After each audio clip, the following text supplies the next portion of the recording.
My name is Virginia Lee, and I'm the principal investigator of an NIA-funded multidisciplinary grant or program project grant on frontotemporal degeneration, or FTD, at the University of Pennsylvania. So the goal of the program project grant is to use basic translational research methods to understand the etiology and pathogenesis of this group of neurodegenerative diseases called frontotemporal degeneration. We also have a FTD Center, which is directed by Dr. Maurice Grossman, and the goal of the FTD Center is to diagnose patients with FTD as well as conduct clinical research on FTD patients. Frontotemporal degeneration, or FTD, is the second most common neurodegenerative disease. It's almost as common as Alzheimer's disease, particularly in folks younger than 65 years of age. Here at the Penn FTD Center, we try to diagnose and find cures for these essential characteristics of human disease. Many of us, including myself, work both in clinical as well as research aspects of FTD, so we're able to emphasize the bench-to-bedside approach. I see a range of patients with different neurodegenerative diseases and with a focus on frontotemporal degeneration. I'm also a researcher in FTD, and I'm interested in understanding how we can differentiate or better diagnose patients who present with clinical features of FTD that have very different underlying pathologies or different disease processes. I'm also active in clinical trials at the FTD Center, and these are targeting these underlying proteins. So it's very important that we can know and understand what the underlying biology or what we see under the microscope and help bring that into clinic and better diagnose patients. My current research focuses on factors that contribute to disease progression. So recently, a study of ours showed that individuals with higher occupational levels, so professionals, for example, they lived longer. And we're studying this from the perspective of cognitive reserve, which suggests that life experiences like education, occupation, even leisure activities can be important for building brain networks. The entire family is affected by FTD, and so we feel very strongly about actively engaging the family caregivers. One of the ways that we do this is through our annual Caregiver Conference. This is a day-long event that includes scientific information, and then we also spend time talking about the practical caregiving issues like legal and long-term care planning and how to find resources in the community. Most of all, I think that the Caregiver Conference provides a venue for caregivers to meet other caregivers.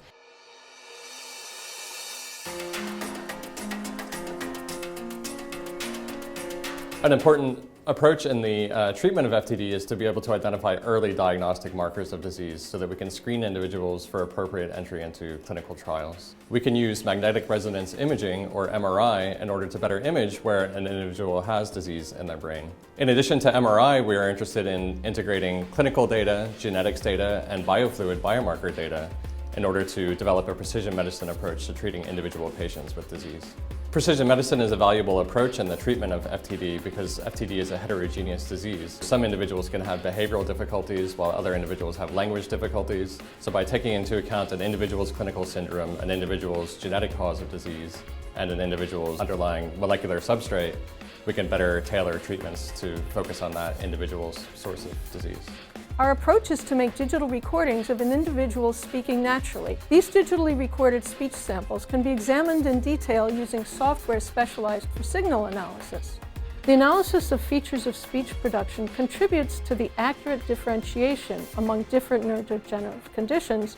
It also helps us understand the mechanisms that cause the difficulties of communication experienced by our patients and their families. Now I would like you to copy this figure as accurately as you can over here. Neuropsychologists use specialized tests to assess a patient's thinking and behavior. Determining a patient's level of impairment allows us to identify a pattern of relative strengths and weaknesses, which can be very helpful in differential diagnosis. Cognitive tests are also important in clinical treatment trials to assess the effectiveness of new and potentially useful medications. We have recently partnered with colleagues in several Latin American countries to facilitate cross-cultural research in FTD.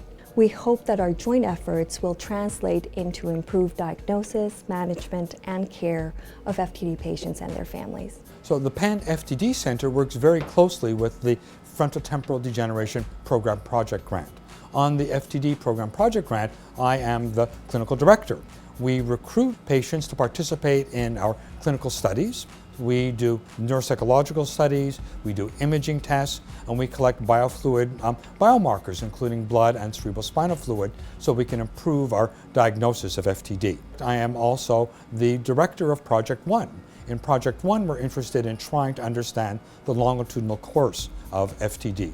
We also look for various biological and environmental features that can hasten or can slow the rate of progression of FTD. As the leader of Project 3, what we want to do is to study this phenomena of spreading and in cell culture systems, so we can understand how the misfolded tau are being taken up by cells and how they continue to spread over time in brain.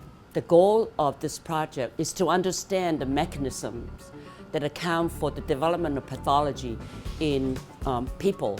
Project 4 studies the transmission of tau pathology in mouse models. And so what I do is inject misfolded proteins into the brains of the mice, and we've already successfully shown that the disease protein will propagate and spread and replicate many of the features of the frontotemporal dementia subtypes that we study. I also happen to be the leader of the neuropathology and biomarker core. This particular core's function is to bank human biological samples, and in addition we bank brain samples. The gold standard, if you will, for diagnosis is an autopsy diagnosis.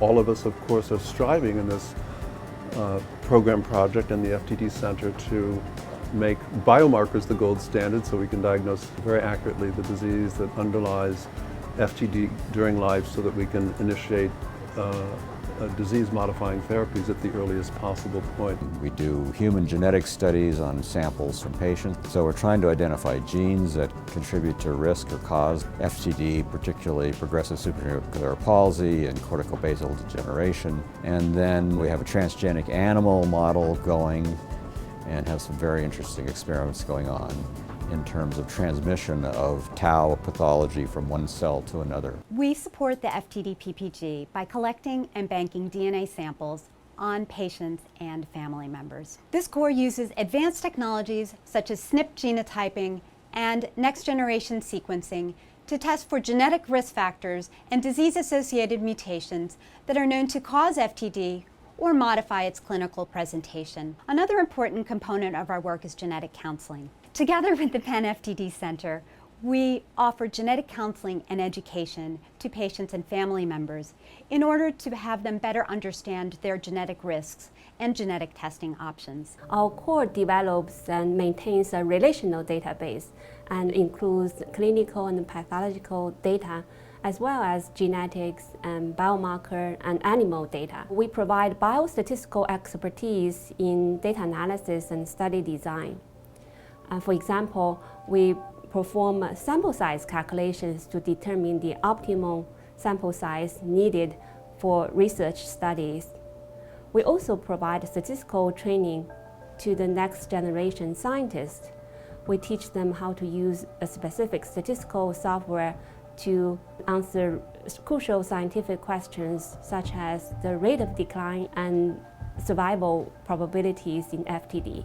So over the past 20 years, and we've done a tremendous amount of work on trying to understand more about FTD, and we are poised now to translate what we learn on the bench in basic science laboratories. And with the FTD Center, we now can really utilize that information and come up with treatment for FTD patients.